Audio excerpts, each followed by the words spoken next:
प्रारंभ करते हैं भारतीय संस्कृति की मुख्य विशेषताएं। इसके दूसरे भाग को अभी तक हमने सभ्यता संस्कृति का अर्थ देखा, कल्चर से उसके भेद को देखा, सभ्यता संस्कृति में संबंध को देखा और सभ्यता और संस्कृति के भेद को देखा। अब बात करते हैं कि मनुष्य पर इसका प्रभाव क्या पड़ता है, संस्कृति का मनुष्य पर क्या प्रभाव पड़ता है। वास्तव में संस्कृति मनुष्य की ही है, सब कुछ मनुष्य पर पड़ता है। मनुष्य इसीलिए है क्योंकि उसके पास संस्कृति है। अगर संस्कृति न हो तो मनुष्य और पशु में कोई अंतर नहीं रह जाएगा, सब कुछ पशुवत हो जाएगा। जैसे कि हमारे शास्त्रों में कहा गया है, आहार निद्रा भय मैथुनम च सामान्य में तत् पशुर्भी नराणाम। तो इस तरह से सब बराबर हो जाएगा। इसीलिए ईश्वरानंद गिरी ने कहा है कि संस्कृति मनुष्य की आत्मोन्नति का मापदंड भी है और आत्मा विभक्ति का साधन भी है। तो यह संस्कृति है जो मनुष्य के ऊपर सबसे अधिक प्रभाव डालती है। इसका आधार जीवन के मूल्य से है। इसके साथ स्व जुड़ जाने के कारण यह सूक्ष्म कला है। श्यामाचरण दुबे ने लिखा है कि संस्कृति के माध्यम से व्यक्ति अपने जीवन की पूर्ण पृष्ठभूमि में अपना स्थान पाता है और संस्कृति के द्वारा उसे जीवन में रचनात्मक संतोष के साधन उपलब्ध होते हैं और संतोष ही मनुष्य का सुख है, सौंदर्य है। तो यह चीज़ सब संस्कृति से ही निर्भर करती है। अब बात अगर करें पर्यावरण, सभ्यता और संस्कृति का आपस में संबंध क्या है, तो यहाँ बात आती पर्यावरण है क्या। मनुष्य किसी न किसी एक पर्यावरण के अंतर्गत ही रहता है। इसीलिए पर्यावरण, सभ्यता, संस्कृति एक दूसरे पर जुड़ जाती हैं, आश्रित हो जाती हैं, एक दूसरे को प्रभावित करते रहते हैं। एक के बदल जाने से दूसरा और तीसरा अपने आप ही बदल जाता है। सृष्टि के आरंभ में अगर हम देखें तो पर्यावरण सभ्यता को जन्म देता है, दूसरे चरण में सभ्यता संस्कृति को जन्म देती है और तीसरे चरण में संस्कृति पर्यावरण को संवारती है। तो अब उस एक क्रम चलता है इसमें। पर्यावरण, हम जिस पर्यावरण में रहते हैं उसी के अनुसार हमारी सोच बनती है और उसी के अनुसार हमारी सोच बन करके व्यवहार भी बनता है। हम उसी क्रम में आगे बढ़ते हैं। किसी समय हम जंगलों में ही थे, चारों तरफ से घिरे हुए थे, जंगल ही जंगल थे। उस समय जंगल को काट करके खेत बनाने की परंपरा चली और वो हमारी संस्कृति का अंग बना। ये उत्तर वैदिक काल में आता है। मसाल लेकर के हम बिहार तक जाते हैं, भारत के लोग, हमारी प्राचीन सभ्यता के लोग, संस्कृति के लोग, और ये पूरा उर्वर क्षेत्र बनाते हैं। और फिर उसके बाद ही हम देखते हैं कि जब ये नष्ट होने लगता है तो लोगों को समझ में आता है कि नहीं, ये ज़्यादा हो गया, गलत हो रहा है, तो हम वृक्षारोपण करते हैं, वृक्षों की पूजा भी करते हैं। तो एक दूसरे पर जुड़े हैं। हमें जहाँ ज़रूरत जिस तरह पड़ती है उसके हिसाब से हम देखते हैं। तो ये एक दूसरे पर इनका बहुत अधिक संबंध है। इसी तरह से पर्यावरण का सभ्यता और संस्कृति पर प्रभाव है और संस्कृति का पर्यावरण पर प्रभाव है। हम जिस पर्यावरण में रहेंगे उसके हिसाब से सभ्यता संस्कृति बनेगी और जिस तरह से सभ्यता संस्कृति रहेगी उसी तरह से हम पर्यावरण को बनाएंगे। यह दोनों एक दूसरे पर जुड़ जाते हैं। हमारी सोच उसी ढंग से बनती चली जाती है जिस ढंग से हम और जहाँ पर भी रहते हैं, जिस पर्यावरण में रहते हैं, वैसे ही हमारी सोच सभ्यता संस्कृति बन जाती है। ठंडे प्रदेश में हम हैं तो वहाँ का दूसरा सोच स्वभाव होगा, जो गर्म प्रदेश है वहाँ का सोच समझ स्वभाव अलग होगा, खान पान रहन सहन आदतें अलग होगी, सब कुछ अलग होगा, उनके बनाने का ढंग होगा, उनके सांस्कृतिक संबंध भी अलग होंगे। सब कुछ सभ्यता संस्कृति एक दूसरे को प्रभावित करते रहेंगे और बदलते रहेंगे। सभ्यता एवं संस्कृति का पर्यावरण पर प्रभाव सीधा सीधा दिखाई ही देता है कि जैसी हमारी सोच सभ्यता संस्कृति की सोच, वैसा हम पर्यावरण को रखना चाहते हैं। जिस पर्यावरण में हमें स्वस्थ चिंतन दिखाई पड़े, स्वस्थ मन दिखाई पड़े, स्वस्थ तन दिखाई पड़े, सुख शांति मिले, उसी तरह का हम पर्यावरण की कल्पना करते हैं और उसी तरह से हम पर्यावरण को बनाने की भी कोशिश करते हैं। हम अपने घर के आसपास चाहते हैं कि फूल पत्ती लगे, हम अपने घर के आसपास चाहते हैं पार्क हो, हम हरा भरा देखना चाहते हैं तो उस तरह से हम बना लेते हैं। हम चाहते हैं कि सड़क हमारी सीधी हो, सब सरल हो, सहज हो, जहाँ हमें एक्सीडेंट के चांस ना हो, तो हम सीधी सड़क बनाते हैं और उसमें ज़रूरत पड़ी तो हमने पेड़ को काट दिया। लेकिन हम उन्हीं पेड़ को किनारे लगा देते हैं कि वो देखने में भी अच्छा लग रहा है, हमारी ज़रूरत भी है। तो ये हम पर्यावरण पर प्रभाव डालता है हमारी संस्कृति और हमारी सभ्यता। अब संस्कृति में बदलाव अगर हम देखें तो बदलाव तो समय के हिसाब से होता रहता है। हमारे जानते हैं हमारे पर्यावरण चेंज हो रहे हैं, हमारे धरती का कभी तापमान कुछ और था, फिर बाद में कुछ और हुआ। कहाँ हम सबसे ठंडे प्रदेशों में थे, फिर धीरे धीरे हम शीतकाल समाप्त होता है, फिर हम गर्म प्रभाव आता है, गर्म वातावरण बनता है, हम उसके अनुसार फिर होने लगते हैं।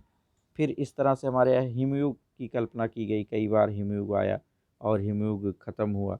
तो ये हिमयुग जिस तरह से आया और गया, वैसे ही हमारी संस्कृति में बदलाव भी हुआ। हमने उसी तरह का अपना काम किया जिस तरह से हमें उपयुक्त लगा। संस्कृति में बदलाव निरंतर चलता रहता है। जैसे जैसे आता है देश काल ज़रूरतें, उस तरह से धीरे धीरे हम चेंज होते रहते हैं। ये अलग बात है कि हमें पता नहीं चलता, हमें दिखाई नहीं देता, एकाएक चेंज नहीं होता। कभी हमारे वैदिक संस्कृति की पूरी पूरी छाप थी, फिर बुद्ध का काल आया, जैनों का काल आया, थोड़ा सा विचलित हुए हम। गुप्त काल में फिर थोड़ा सा बदलाव आया, हमारे पास मंदिर आ गए। फिर हम उसके बाद आते हैं मुस्लिम आक्रमणकारी आ जाते हैं, उनसे हमारे मंदिर नष्ट हुए, भक्ति पर हमने बल देना चालू किया। फिर अंग्रेज़ आ जाते हैं, हम अंग्रेज़ों के आने के बाद लोकतंत्र की बात फिर करने लगते हैं, जो कभी बहुत पहले होता था। बुद्ध के समय में लोकतंत्र हमारे यहाँ था, वो अंग्रेज़ों के बाद फिर आया। तो हमारे यहाँ बदलाव ये चेंज होता रहता है प्रकृति के हिसाब से और उस समय की स्थिति से। ये हमेशा बदलता है, हमेशा चलता है, केवल हमें दिखाई नहीं देता। हमें जब बड़े बदलाव तक आ जाते हैं तब हमें लगता है कि हाँ 50 साल पहले हम ऐसे थे, 20 साल पहले ऐसे थे और आज हम ऐसे हो गए। अब संतुलित सभ्यता और संस्कृति किसे कहते हैं? संतुलित सभ्यता संस्कृति है कि जब जिसमें हम सब कुछ लेके चलें, पर्यावरण को कोई हानि न पहुंचाते हुए भी अपना विकास करें। और जैसे भारत में है, वृक्षों, नदियों, समुद्रों, पर्वतों, इन सब की पूजा करने की परंपरा है।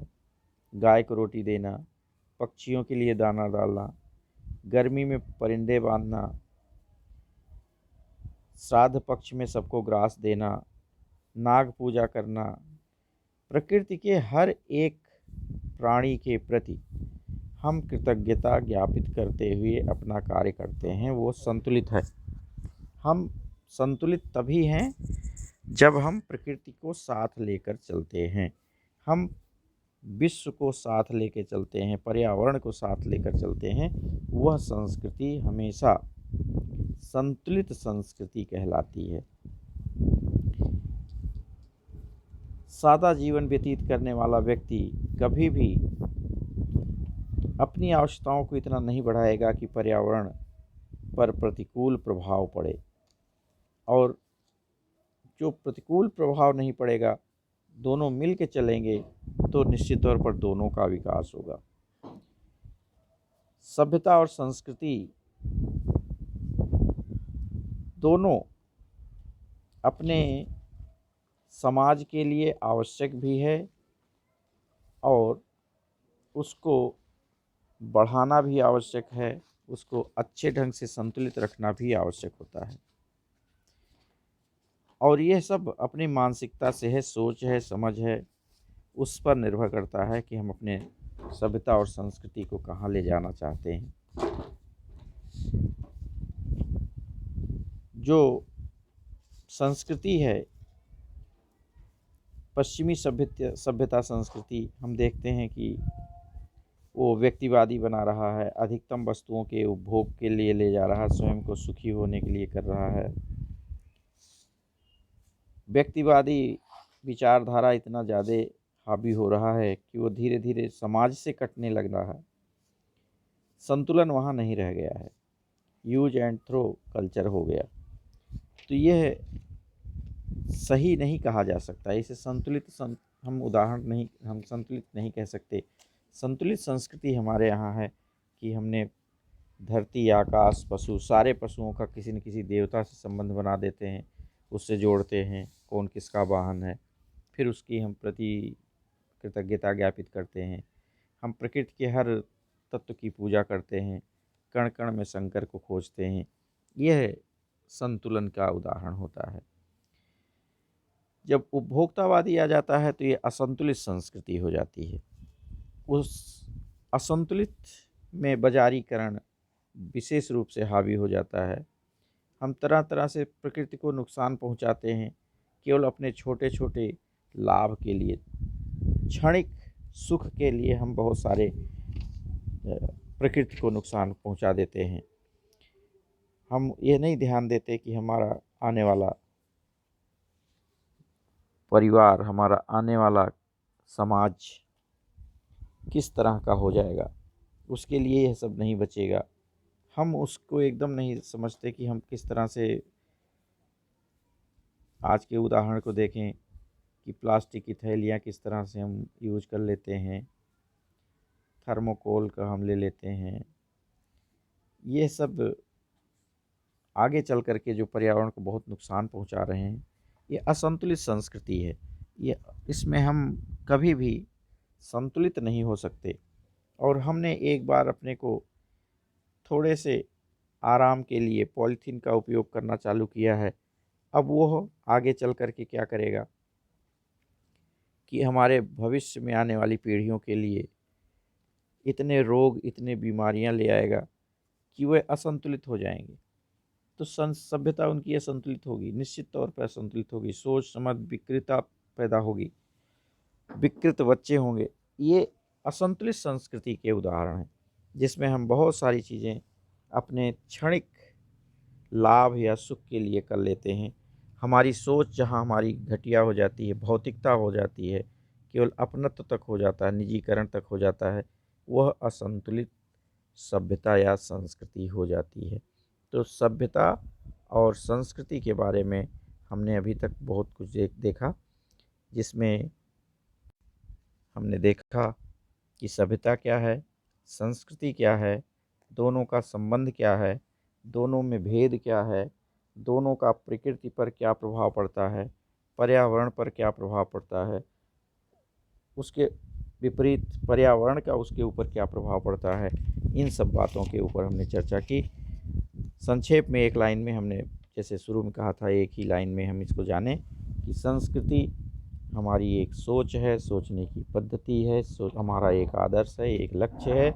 सभ्यता उसे पाने का एक प्रयास है, उसको प्रदर्शित करने का प्रयास है, भौतिक रूप है जिसको हम उसमें दिखाते हैं। और यह दोनों मिल कर के ही सभ्यता संस्कृति मिल कर के ही समाज का एक आदर्श रूप निर्धारित करते हैं, नैतिकता निर्धारित करते हैं। इसी पर धर्म और समाज भी निर्धारित होता है। तो आज बस इतना ही, शेष अगले वीडियो में फिर देखेंगे। तब तक के लिए बस यहीं बंद करते हैं वीडियो को। धन्यवाद।